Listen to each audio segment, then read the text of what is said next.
പരമപ്രധാനമായ ഒരു കാര്യം ഇവിടെ സൂചിപ്പിക്കട്ടെ.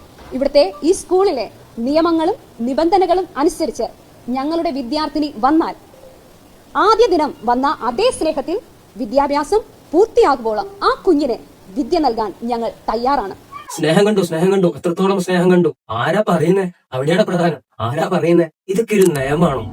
ഒന്ന് ചിന്തിച്ചു നോക്കി. ഒന്ന് എല്ലാം മാറ്റി വെച്ചിട്ട് ഒന്ന് ചിന്തിച്ചു നോക്കിയേ. ഇതൊക്കെ ഒരു നയമാണോ? ഒരു സ്കൂളിൽ വെക്കേണ്ട നയമാണോ? വെക്കാം. ഒരു സ്കൂളിന്റെ മാനേജ്മെന്റിന് നിയമങ്ങൾ വെക്കാം. മതപരമായിട്ടുള്ള വേഷങ്ങൾ ഈ സ്കൂളിൽ പാടില്ല. ഇത് എല്ലാ വിദ്യാർത്ഥികളും, എല്ലാ മതത്തിലുള്ള വിദ്യാർത്ഥികളും പഠിക്കുന്ന സ്കൂളാണ്. ആ സ്കൂളിൽ ഒരു നയമുണ്ട്, പാലിക്കേണ്ടത് വിദ്യാർത്ഥികളുടെ കടമയാണെന്ന് വെക്കാം, കുഴപ്പമില്ല.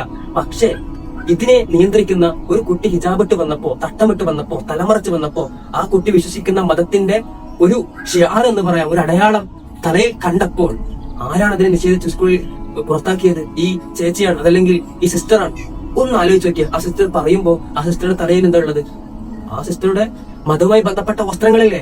ആ വസ്ത്രങ്ങൾ ആ ടീച്ചർ ധരിച്ചിട്ട് കുട്ടി മതപരമായ വേഷങ്ങൾ ധരിക്കാൻ പാടില്ലെന്ന് പറഞ്ഞ് ശകാരിച്ച് പുറത്താക്കണമെങ്കിൽ ആ കുട്ടി ധരിച്ചാൽ മറ്റുള്ള കുട്ടികൾക്ക് ഹിജാബ് ഇട്ടതുകൊണ്ട് ഭയമുണ്ടാകുമെന്ന് പറഞ്ഞ ഈ സിസ്റ്റർ ആ കുട്ടികളെ പഠിപ്പിക്കുന്നുണ്ട്. ആ കുട്ടികളുടെ മുന്നിൽ നിന്നാണ് ആ സിസ്റ്ററെ പഠിപ്പിക്കുന്നത്. ആ സിസ്റ്ററുടെ തലയിൽ എന്താ ഉള്ളത്? ആ സിസ്റ്റർ ധരിച്ചിരിക്കുന്നത് എന്താണത്? ഒന്ന് കോമൺ സെൻസ് ഉള്ള, ബുദ്ധിയുള്ള, ചോറ് തിന്നുന്ന ഒരു വ്യക്തിക്ക്, ഒരു മലയാളിക്ക് ഒന്ന് ചിന്തിച്ചൂടെ? ഇതെന്താണ് കുഴപ്പം? എന്താണെന്ന് ചിന്തിച്ചാൽ പോരെ? ആ പ്രശ്നം പതിയെ മാറിക്കോളും. പക്ഷെ അഭിനന്ദിക്കാതിരിക്കാൻ വയ്യ.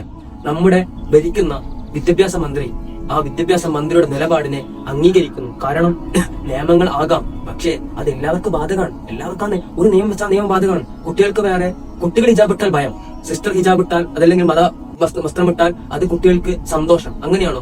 കുട്ടികൾക്ക് വേറെ, അധ്യാപകർക്ക് വേറെയാണോ? ആലോചിച്ചാൽ നല്ലത്. ഇത് പ്രശ്നം മറ്റൊന്നുമല്ല, ഇത് മത പ്രശ്നമാണ്.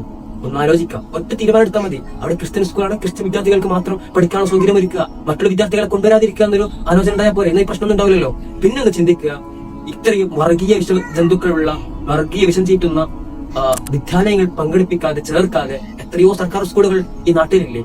ആ സ്കൂളിൽ പഠിപ്പിക്കാൻ വേണ്ടിയിട്ട് നമ്മുടെ രക്ഷിതാക്കൾ ശ്രദ്ധിക്കുക. ബോധമുണ്ടായിരിക്കട്ടെ. അസ്സലാമു അലൈക്കും.